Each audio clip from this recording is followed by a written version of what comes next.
सभी, मुझे आशा है कि आप सभी अच्छे और खुश होंगे। चलिए आज हम पढ़ते हैं पाठ 13, अपना काम स्वयं करो। ठीक है, करते हैं इसकी शुरुआत। मणिपुर गांव में एक चावल का खेत था जिसमें 2 सारस रहते थे। सारस की जोड़ी ने अंडे दिए। वह अपने अंडों का दिन भर ध्यान रखते और समय आने पर उन अंडों से बच्चे निकले।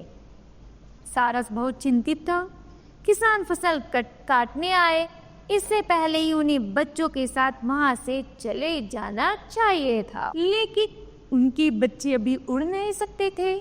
सारस ने बाहर जाने से पहले अपने बच्चों से कहा, देखो बच्चों, हम बाहर जा रहे हैं। यदि तुम किसी को खेत के पास आकर बात करते सुनो तो हमें जरूर बताना।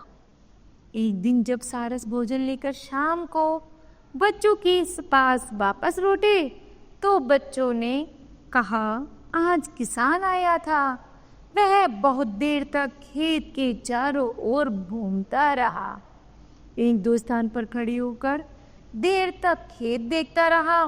फिर उसने अपने बेटे से कहा, अब फसल कटने योग्य हो गई है। आज चलकर गांव के लोगों से कहूंगा कि मेरा खेत कटवा दे। सारस ने कहा, तुम लोग चिंता मत करो, फसल को भी कटने में देर है। उसके गांव के लोग फसल काटने नहीं आएंगे, हम यहीं रहेंगे। कई दिन तक कोई फसल काटने नहीं आया। एक दिन जब सारस शाम को बच्चों के पास आई तो बच्चे बहुत घबराए हुए थे। वे कहने लगे, अब हम लोग तो यह खेत झटपट छोड़ देना चाहिए। आज किसान फिर आया था। वह कुछ पौधों को हाथ में लेकर बोला, गांव के लोग मेरी मदद नहीं करेंगे, वे बहुत स्वार्थी हैं। कल मैं अपने भाइयों को भेजकर खेत कटवा दूंगा। सारस बच्चों के पास निर्भय होकर बैठ गया और बोला, बच्चों, अभी खेत नहीं कटेगा। उस दिन तुम और अच्छी तरह से उड़ना सीख लो। अभी डरने की आवश्यकता नहीं है। 3-4 दिन बीत गए। सारस के बच्चे उड़ने लगे थे और निर्भय हो गए थे।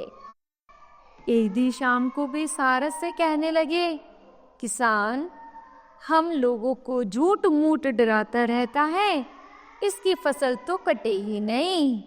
वह आज फिर आया था और अपने बेटों से कह रहा था कि बेटा, मेरे भाइयों ने भी मेरी बात नहीं सुनी, सब बहाना बनाते हैं। मेरी फसल सूख कर खराब हो जाएगी। कल सवेरे हम सब आएंगे और फसल काटेंगे। सारस घबरा कर बोला, चलो जल्दी करो, अभी अंधेरा नहीं हुआ है। दूसरे स्थान पर उड़ चलो, कल फसल अवश्य कट जाएगी। बच्चे बोले, क्यों, इस बार फसल क्यों कट जाएगी? सारस ने कहा, बच्चों, किसान जब तक गांव वालों और भाइयों के भरोसे था, फसल कटने की कहीं कोई आशा नहीं थी।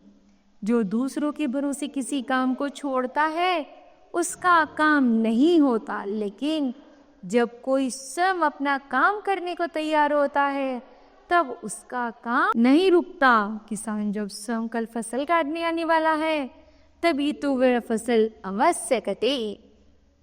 अपने बच्चों के साथ सारस उसी समय वहां से उड़कर अन्य सुरक्षित स्थान पर चला गया।